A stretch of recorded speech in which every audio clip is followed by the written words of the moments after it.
Morning, everyone. Well, it's afternoon now, 2:15. Got that wrong straight away. Hello, everyone. So with me on the call today, we've got Danny Brewer, partner for Unique Property Group. We have myself, David Votter from Votter Sales and Lettings.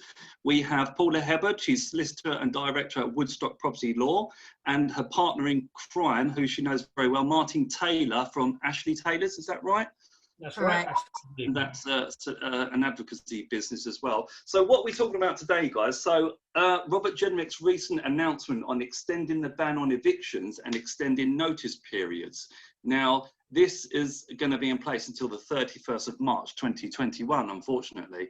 What the aim of this little session today is get a letting agent perspective, as well as a landlord and tenant perspective, and as well as a perspective from you guys who are in the courts on a daily, weekly basis or whatever it is, and what that means to the system. So since the announcement, Paula, we know why they've done it, but how will that affect the court process going forward now?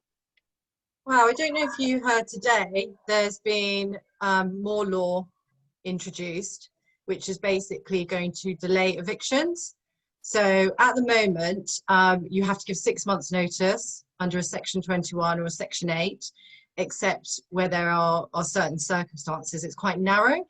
After the 20th of September, we can start court proceedings again. But today, there's this announcement that there'll be no evictions up to Christmas and over Christmas. So we don't know exactly what that means. We don't know if that means if we've got a possession order now, after the 20th of September, we can instruct the bailiffs, or if we have to wait until the beginning of January. And I don't know what after Christmas means. So it's a bit of a nightmare at the moment. There's going to be a huge backlog. And Martin, you have got a bit more information on this, haven't you? And the implications of the court delays. So let's just deal with the first announcement that usually, as it is, comes out very early in the morning or late at night. The no evictions. In detail, in the way we don't get detail, or it's conflicting from this government, but in detail, there'll be no evictions over the Christmas period.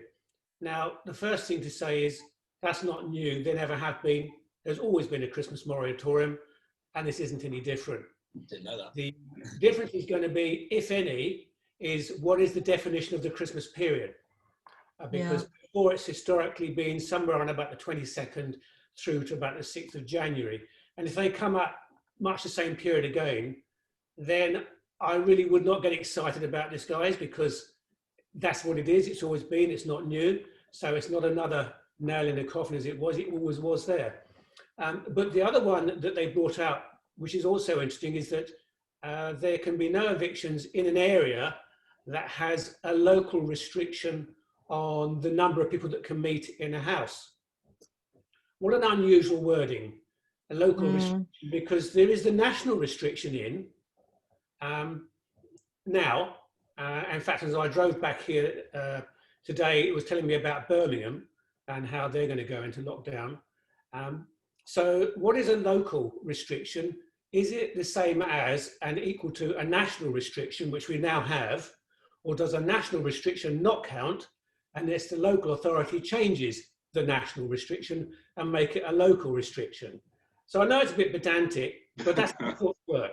Yeah, it's an absolute nightmare. It is.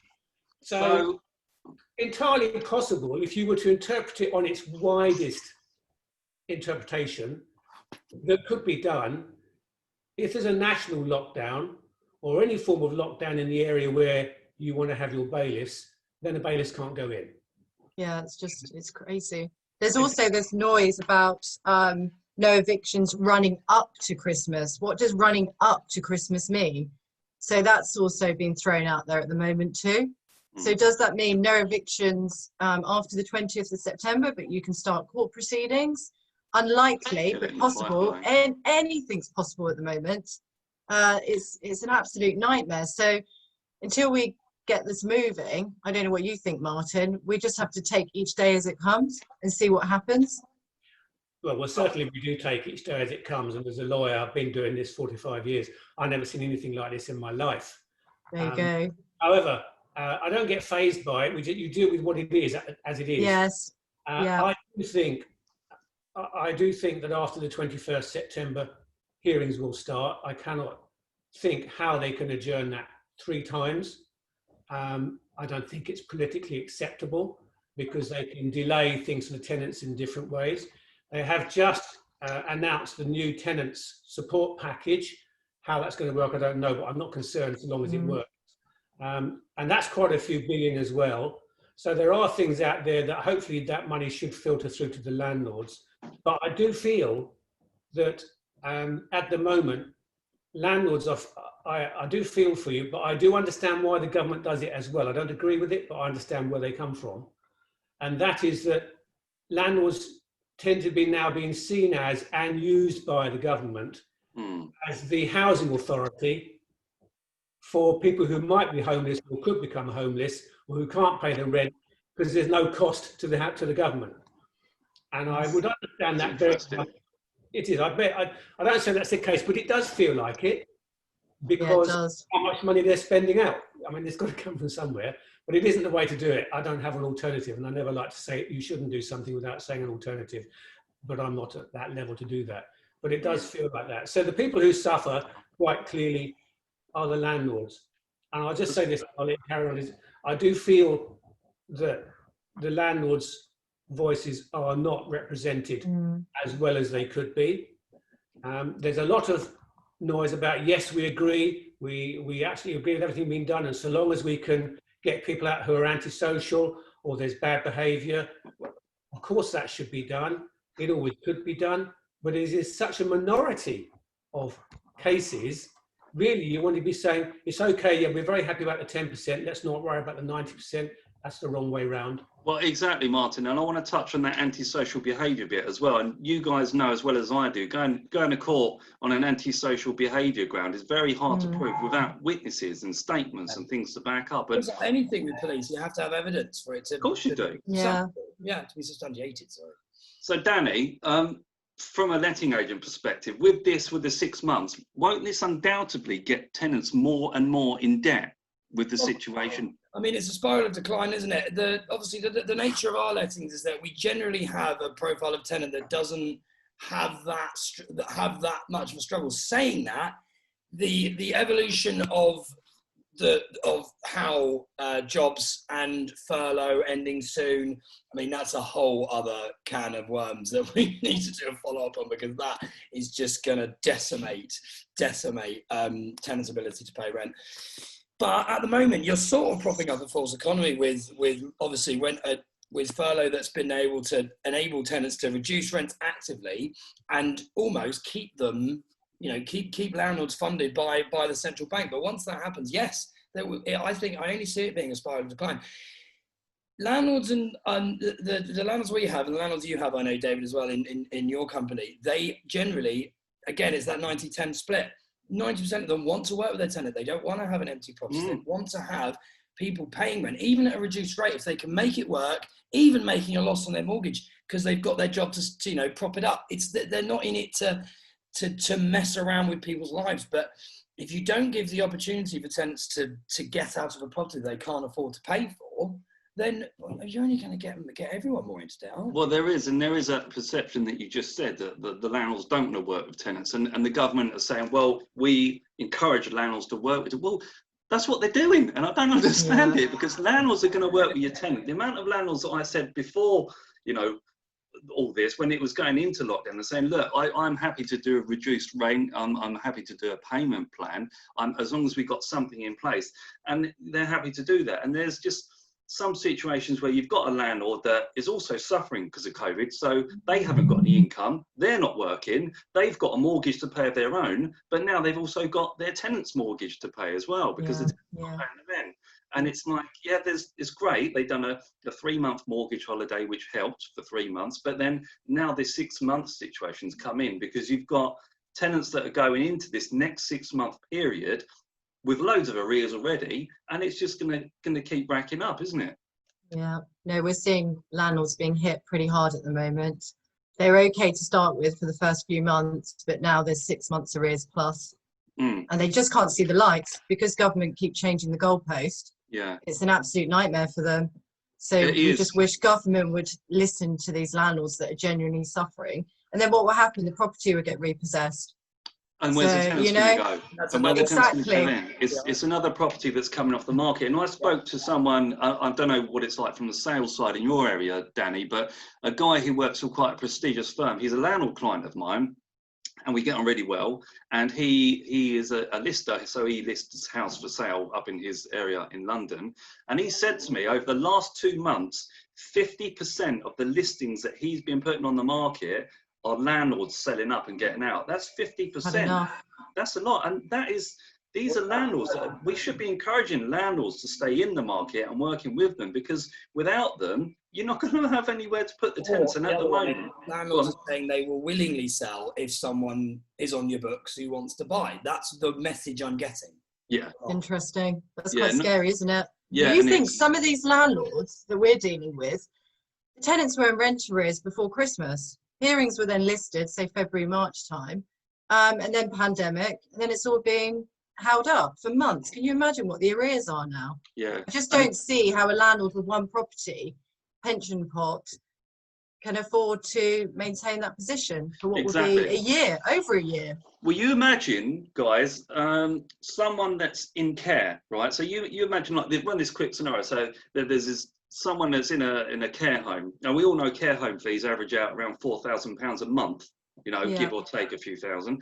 And they spent their life, building their life up, and they built, say, a little portfolio of properties, whether it be 5 or 10, and their pension is probably a state pension. They haven't got anything else. So their rental income is their pension pot. Now, they could have a group of tenants that are not paying the rent, and then there's no money to go in to pay for the care home fees. So what they're going to say to that guy, well, you've got assets, so the government aren't going to cover your care home fees. You've got these assets. So what are you going to have to do, Mr. Landlord? You're going to have to sell your 10 properties. So then when it comes to about the tenants are going to have massive arrears, there's going to be 10 more properties that are going to be sold and 10 more houses that are not available for tenants. And that is going to be across the board on a lot. The tenants that are being, can't afford the rent, can they afford to buy those properties? No.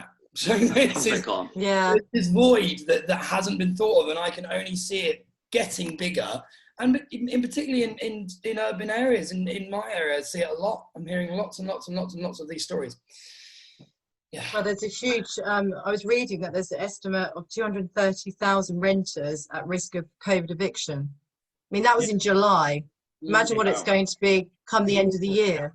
It's more than that now. Yeah, it's going to be a lot more now, but that was in July. Can you imagine it? You wait till March next year then. The thing is, you see, when they brought in the eviction ban on the 23rd of March, they were saying this famous phrase from the Prime Minister, who said no one will be evicted by reason of COVID. So they stayed on the 23rd of March. So all of those cases anyway, prior to the 23rd of March, had nothing to do with COVID. Yeah. They were nothing to do with COVID at all.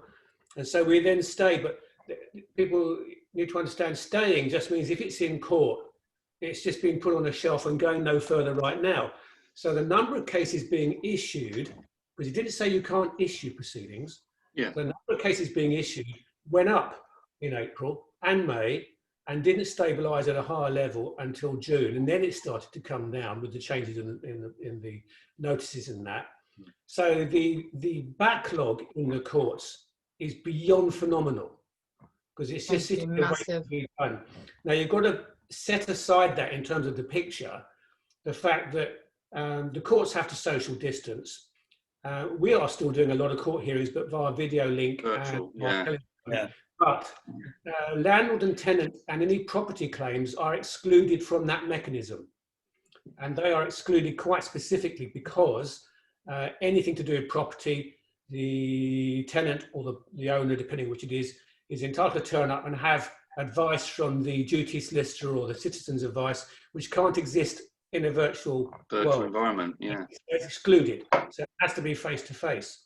The courts never were designed for social distancing at the best of times. So the number of cases a court can do is reduced. And there are varying opinions, and I don't think you'll get a true opinion because every court is different. But there are varying opinions, and if you were to average them out, somewhere between 25 and 35% is the amount of work that the courts now could do compared to pre the 23rd of March. So we have a very large backlog of hearings waiting to be done. They will be prioritised, first of all, for hearings that are antisocial. Secondly, they will be prioritised for hearings where the arrears are over 6 months. Well, excuse me, that's pretty well just about every case there is there right now, because it's been 6 months. And therefore the courts, they've opened 10 new courts called Nightingale courts. I don't know why that makes no sense, but anyway, it's a court. Geographically, they're not in the best places, but it will work. So you've got a massive floodgate waiting to open into a court scenario that is not capable of working in the way it was, even with the additional courts. So you're getting cases where cases that are currently there that are being heard, because some cases are still being heard, albeit not landlord and tenant or property related, they're being adjourned. And I was speaking with Paula yesterday, I think it was, just saying I know of a case. I don't know what the case is about, and I know it's not landlord and tenant, but it is current, and it's got things ongoing. It was adjourned, and the next available date the court could hear it was March 23. 23? Absolutely bonkers. Wow. But I don't know. I've got to caveat that, so I don't know which court. Yeah. And I don't know whether it's civil or magistrate. So because magistrate's worse than civil because there's less of them. Yeah. Obviously, there's more things going on. But the message is it's going to be very slow, isn't it? That's the message. It's slow. It's crazy times. How they will work. I mean, they haven't published how they're going to work, but it's fairly obvious how they're going to work. Which is before you would have 6 to 10 hearings all listed at 10 o'clock, 11 o'clock, 12 o'clock, and you go along and just go in turn. That can't happen. That would just breach every social distancing rule. So what's going to happen undoubtedly is they'll list a case for 10 o'clock, then at 10:15, then at 10:30. So you'll drop from say 10 an hour to 4 an hour, but at least the people coming through are spread apart. Yeah, staggered. And it hasn't been, I don't know, it probably has been suggested, but it's not been published. But it seems quite clear, if you're sensible about it, that's the way it's got to work by default.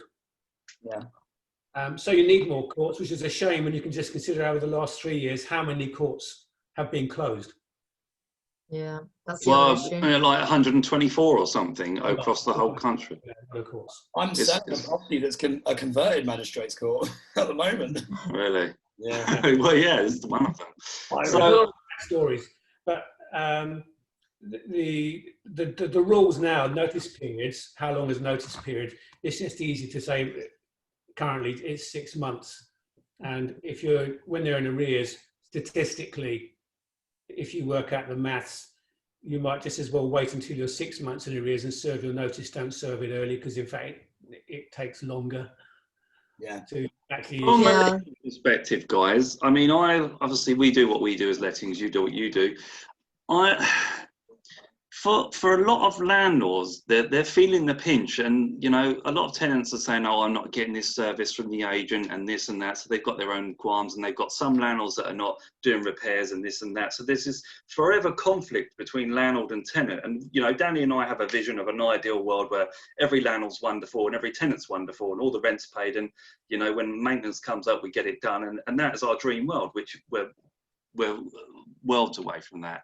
But what about how do you guys feel about landlords and the constant? I mean, we believe a lot of legislation's good and it's necessary, it's for the greater good. But how do you guys feel about how landlords have been treated over recent years in relation to owning property and being the fact that a lot of people see them as a privileged position and they abuse their position, and they feel that tenants are poorly treated, and the tenant will say the law favours the landlord will say the law favours the tenant. But when you look at it, a tenant could walk away from this unscathed. They could owe £20,000. From a legal perspective, what would you advise any landlords watching this to say, look, if you've got a tenant that's walked away, that's decimated the property, you haven't got rent and legal cover, what would you advise that landlord if he's got £20,000 out of pocket? How could he then pursue that tenant to get that money when the tenant really doesn't have the money? So the starting point would be to try and locate the tenant. So there is the option still to pursue a debt claim. So at the moment that isn't on hold. So our debt recovery team is extremely busy, as you can imagine. Yeah. All those rent arrears, they can still go for the rent arrears and any damage to the property. So what we say, particularly if you're entering into a new tenancy, make sure you gather as much information as possible. So references, guarantors, all that sort of information is really useful. So if the tenant disappears at the end of the tenancy, we can, or the landlord can instruct an inquiry agent, and they'll find that information useful to try and track the tenant down. If they then find the tenant, a debt claim can be issued, and it's usually through money claims online, or a paper application can be made. Then you get your court order, and then there are a variety of enforcement options. One of them is sending bailiffs round to the property, but at the moment they can't actually go into the property. But if there's any items outside, you know, like a nice car, but then, you know, the tenant may not own that car, there's the chance that it can be seized. A lot of high court enforcement that attend the properties won't seize goods, but they will say to the debtor, look, we need to enter into an agreement, otherwise we will be back for it. It's also embarrassment. That's what I found. If you've disappeared as a tenant and you know that the landlord's on your back, you know, a high court enforcement officer knocking on your door is quite creepy. And, you know, often what will happen is the debtor will enter into an agreement with the high court enforcement officer to pay the debt back. But it's really hard. If the tenant hasn't got anything, you're not going to get anything. You've got 6 years to pursue it. Deposit amounts are now limited. So, you know, most of the cases, the landlord would have taken the deposit. So it's just getting all that information at the start. That's the key. And the point is, you can pursue it still. Now we are issuing debt claims because we know who the tenant is. Obviously, the tenant's still in the rental property. We can't evict them. So that's what we're doing. We're going down that angle to try and get some of these arrears back for the landlord. But it is very difficult. Danny, go on, Danny. It's also an emotional struggle, and I do think that, as you say, it's quite an embarrassing situation. You'd hope that would, you know, make them appear to want to solve it, but if they've got nothing and they're staying in that rental, they haven't got anything. And it's an emotion. What do you do? The mental health of this whole thing. Yes, that's another angle I was really thinking of, which is it's going to be another minefield. It's a really important thing. You know, we actively encourage landlords to work with their tenants. If the tenants don't have anything, they've lost their jobs. You know, it's better to say accept £100 a month, £50 a month, and then review it in a year, 6 months. That's what we're saying to landlords. A lot of these tenants have been really good tenants, and then they've lost their job, or been hit by COVID, and then, you know, their world's been turned upside down. They're decent people, so the landlords want to work with them, but because of all the government delays, they see there's no light at the end of the tunnel for the landlord. And you know, similar for the tenant, it's a horrible situation. So, you know, like you guys are doing, work with the tenants. That's what we've been doing a lot of, you know, agreeing rent instalment plans, even deed of surrenders. We've got, at the start, we had tenants abroad who couldn't get home. They said, just take the property back. So we said to the landlord, look, this is going to take a long time, this process. We can see what's going to happen. Just take the property back, keep the deposit, and that's the end of it. So cut your losses. Cut your losses. If you take David's original question, firstly, landlords can feel that they're hard done by because of legislation. The reality, I don't think landlords are hard done by legislation, which is a bit of a controversial thing to say, but the reality is that if you're a good landlord and you do what you're supposed to do, none of this legislation actually hurts you. Oh, no, it doesn't. You're right. And people go, well, why should I do that? But you should. So most of the legislation doesn't need to be there if you're a good landlord, but it's those few landlords who are not, because there's quite a lot. Yeah, that's fine, but the bloody stuff, pardon my French, isn't enforced, is it? You know, you look at the rogue landlord database. How many's on there? 4. You know, it's all very well consulting on this legislation and filling the legislative sandwich with loads of fill-ins and that. But if they're not enforcing what's in place, I mean, certain things like, you know, Section 24, you know, the interest, that was a bad thing. We saw a big exodus. The tenant fee ban, now landlords are paying more because you can't charge tenant fees. But anyway, I'm just worried it's a massive. Do you know, I think what bothers me with the legislation is there's a lot of protection there for tenants, and I think there has to be. But it's the little things, like when the how to rent guide is updated and there might be a typo. And then if a landlord fails to serve that how to rent guide when they should, how they get penalised and can't serve a section 21 until they've done that. It's all those sorts of irritating things, hurdles that are put in place. Which is fine if the they've detail got that an agent, But the landlord, I mean, the amount of managing agents we deal with that don't know the little things, because to be honest, the section 21 that was changed within a couple of days, they've been working off the government, you know, the notice that was updated, then it was updated again. It's a lot to keep up with. If housing solicitors are struggling at the moment, how do you expect a letting agent? Well, this is the level of knowledge you have to have now. Exactly. We have to stay on top of it all the time to be able to help our clients. But that, you know, that's where I find it frustrating. You might have a really good landlord. He's left, you know, previously he's left the gas safety certificate in the property for the tenant. Tenant's moved in, can't serve a section 21. Didn't give it to the tenant before he moved in. Didn't evidence it. Right, we've got like 30 seconds left of this. I'll stop moaning. Right. No, you're right, absolutely. Well, Danny, I think we should wrap it up there, can't we? I think we're going to be cut off on our time. But guys, I just want to say a big thank you for your input. It's vital. I know it was only a short session, but we wanted to get that out there just to get that perspective across. So thanks again. And let's have a follow-up. Let's have a follow-up. Yeah, let's fantastic. 6 months, see how we all are. Yeah. Lovely. Thank you. Thank you All all. right, should we stop recording?